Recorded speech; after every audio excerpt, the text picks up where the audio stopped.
تو آ جائیے point number 1 کی طرف کہ قربانی واجب ہے یا سنت. تو میں پہلے بتا چکا کہ اہل سنت اور اہل تشیع کا اجماع ہے اس بات پر کہ حج کی قربانی تو فرض ہے یا واجب. یہ دونوں انٹرچینجبل ورڈ استعمال ہوتے ہیں. البتہ جو عید قربان کی قربانی ہے اس میں سوائے حنفیوں کے باقی پوری امت کا اتفاق ہے, اہل سنت کا بھی اور اہل تشیع کا بھی, کہ یہ سنت مؤکدہ ہے, تاکید شدہ سنت ہے, کوئی عام سنت نہیں. حنفی کہتے ہیں واجب ہے, اور ظاہر وہ حدیث بڑی سخت ہے جو میں پہلے بیان کر چکا. سنن ابن ماجہ میں, مسند امام احمد میں اور المستدرک للحاکم میں صحیح سند کے ساتھ ہے, اور امام ذہبی نے بھی موافقت کی ہے کہ جو استطاعت کے باوجود قربانی نہ کرے تو ہماری عیدگاہوں کے قریب بھی نہ پھٹکے. اب اس کے بعد اگر کوئی واجب کا رزلٹ نکال لے تو بعید نہیں ہے, لیکن ہم چونکہ مقلد نہیں ہیں اور نہ غیر مقلد ہیں, متبع سنت ہیں, ہم صحابہ کرام اور اہل بیت کے فہم کے مطابق کتاب و سنت کو سمجھتے ہیں. تو اب کیوں ہم اس کو واجب نہیں سمجھتے, وہ دلیل ہے سنن الکبریٰ البہیقی میں اور مصنف عبد الرزاق میں صحیح سند کے ساتھ کہ سیدنا ابو بکر و عمر رضی اللہ تعالی عنہما دونوں خلیفۃ المسلمین بعض اوقات جان بوجھ کر قربانی چھوڑ دیا کرتے تھے, صرف اس لیے کہ کہیں لوگ اس کو واجب نہ سمجھ لیں. یعنی استطاعت کے باوجود کبھی کبھار, ہمیشہ نہیں.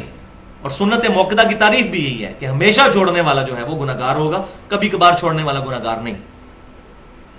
لہذا اب اس میں خصوصاً ہمارے اہل سنت میں سے جو اہل حدیث مکتبہ فکر کے لوگ ہیں ان کے لیے بہت بڑا لمحہ فکری ہے, کیونکہ اہل حدیث مکتبہ فکر کے لوگ جو ہے وہ حنفیوں کے مقابلے پر یہ بہت چیز پروپیگیٹ کرتے ہیں کہ جی حنفی اس کو واجب کہتے ہیں, حالانکہ یہ سنت ہے. دیکھیں ابو بکر و عمر نے چھوڑ دی.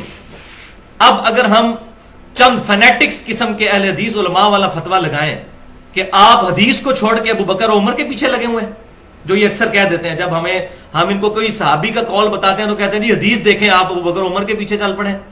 اور حالانکہ یہاں پر حدیث کو دیکھا جائے تو حنفی بالکل ٹھیک ہے, صرف حدیث کو کہ عیدگاہوں کے قریب بھی نہ آئے جو قربانی نہیں کرتا تو واجبیت نکلتی ہے. لیکن اس حدیث کا فہم صحابہ سے سمجھا کہ آپ صلی اللہ علیہ وسلم نے ڈرانے کے لیے کہا ہے, اتنی تاکید کی ہے. اس سے مراد واجبیت نہیں بلکہ سنت موقدہ ہے, اور اس کا سہارا جو ہے وہ یہی سیدنا ابوبکر و عمر کا عمل ہے. ورنہ حدیث پہ جائیں تو اب یہاں پر تمام اہل حدیث کہتے ہیں کہ نہیں ابوبکر و عمر نے اگر یہ کیا ہے رضی اللہ تعالیٰ عنہما تو یہی وجہ ہے. تو ہم بھی کہتے ہیں بھائیو داڑھی کے مسئلے میں بھی جو عبداللہ بن عمر رضی اللہ تعالیٰ عنہما اور سیدنا ابو ہریرہ دو ہی راوی ہیں, داڑیاں بڑھاؤ اور مونچھیں پست کرو, اس حدیث کے دو ہی راوی ہیں اور دونوں مٹھی کے بعد داڑھی کاٹنے کے قائل تھے اور کاٹتے تھے. صحیح بخاری میں ہے کہ وہ حج اور عمرے کے موقع پر عبداللہ بن عمر کاٹتے تھے, اور سنن ابی داؤد کے اندر اور الموطا امام مالک میں ہے کہ مطلقاً کاٹتے تھے. تو پوری ڈیٹیل کے ساتھ میں نے گفتگو کی ہے ahlusunnatpak.com پر. ابھی تک جن علماء نے سنی کسی کے پاس جواب نہیں ہے. مسئلہ نمبر 33 کے نام سے 1 گھنٹے کی گفتگو ہے, داڑھی کی اہمیت اور اس کی مقدار کا بیان, اور اس میں دونوں ایکسٹریم رویے جو ہیں میں نے ان کا الحمدللہ رد کیا ہے کہ صحابہ کے فہم کو دیکھنا ہے. خام خانی کہہ دینا کہ صحابہ نے غلط کام کیا ہے, ورنہ سب سے پہلے تو تراویح کی نماز بند کروائی جائے جو بخاری اور مسلم میں حدیث ہے نبی صلی اللہ علیہ وسلم نے 3 دن پڑھی, وہاں پھر صحابہ اکرام کی بنا لیتے ہیں. نہیں جی صحابہ نے شروع کروائی تھی, تو اب مرفوع حدیث کہاں گئی؟ تو صحابہ اکرام علیہم رضوان کا اگر کوئی عمل حضور صلی اللہ علیہ وسلم کے خلاف ہو ہمارے سینس میں وہ ریجیکٹڈ نہیں ہوگا, عین ممکن ہے وہی فارم ہو اس کا, تا وقت کہ صحابہ میں اختلاف نہ ہو جائے. اختلاف ہو جائے پھر ہم دیکھیں گے جمہور کی رائے کیا ہے. جیسا کہ حج تمتع کے مسئلے میں عبداللہ بن عمر اور سیدنا عمر کیا اختلاف ہوا, بالکل ٹھیک ہو گیا, سیدنا عمر نے اپنا ڈیسیژن واپس لیا, جامع ترمذی میں موجود ہے. جہاں اختلاف کوئی نہ پایا جاتا ہو تو 14ویں صدی کے ملوں کے کہنے پر عبداللہ بن عمر کو ہم بدعتی نہیں کہہ سکتے اس مسئلے میں, والعیاذ باللہ تعالی. تو یہ مسئلہ میں نے یہاں پر الحمدللہ کلیئر کر دیا. پوائنٹ نمبر 2, قربانی کے لیے نصاب کیا ہے, یعنی کس بندے کے پاس کتنا روپیہ یا مال ہو تو وہ قربانی کرے گا. تو بھائیو اس پہ میں آلریڈی ایک حدیث تو بیان کر چکا کہ جس پہ استطاعت ہے وہی قربانی جو ہے وہ کرے گا. استطاعت میں کوئی نصاب بیان نہیں کیا آپ صلی اللہ علیہ وسلم نے, جو بھی جانور خرید سکتا ہے. لہذا یہ جو زکوٰۃ کا نصاب لگایا ہوا ہے یہ بالکل من گھڑت بات ہے, ایسی بات نہیں ہے. کوئی زکوٰۃ کا نصاب نہیں, جو بھی جانور خرید سکتا ہے. اگر انہی دنوں میں اس کے پاس اتنا پیسہ آ گیا کہ وہ جانور خرید سکتا ہے, چاہے وہ صاحب نصاب نہیں بھی ہے زکوٰۃ کے حوالے سے, تب بھی اس نے قربانی کرنی ہوگی, سنت موقدہ ہے.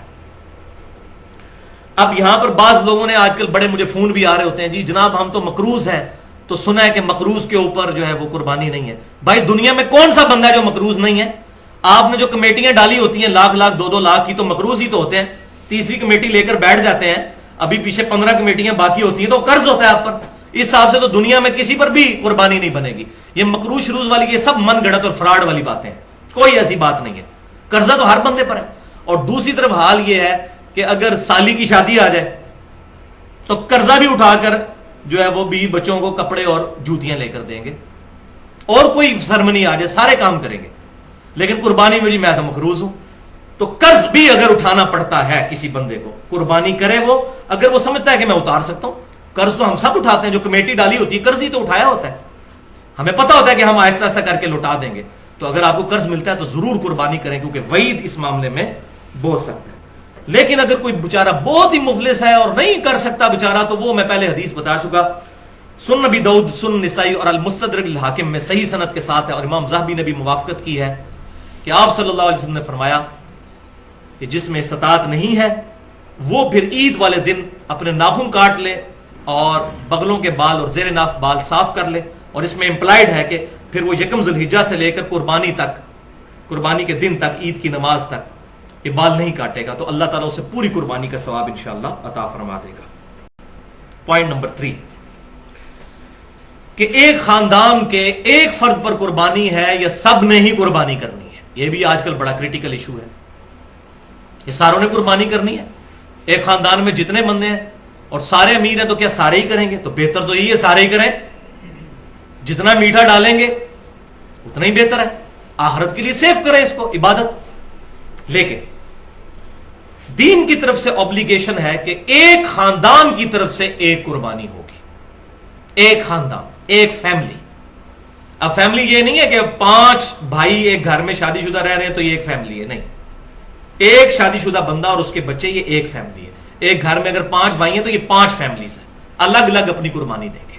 یہ نہیں ہے نہیں جی ہم تو ابا جی کو تنخواہ دیتے ہیں، ایک ابا جی نے قربانی کر دی سب کی طرف سے ہوگی، نہیں، باقی خرچے لادا لادا ہیں، قربانی کی باری ہے تو ابا جی دیں گے، نہیں۔ تو ایک خاندان، میاں بیوی اور بچے، وہ ایک خاندان تصور ہوں گے، ان کی طرف سے ایک قربانی۔ اور وہ ثبوت جامعہ ترمذی اور سنن ابن ماجہ میں صحیح سند کے ساتھ حدیث ہے۔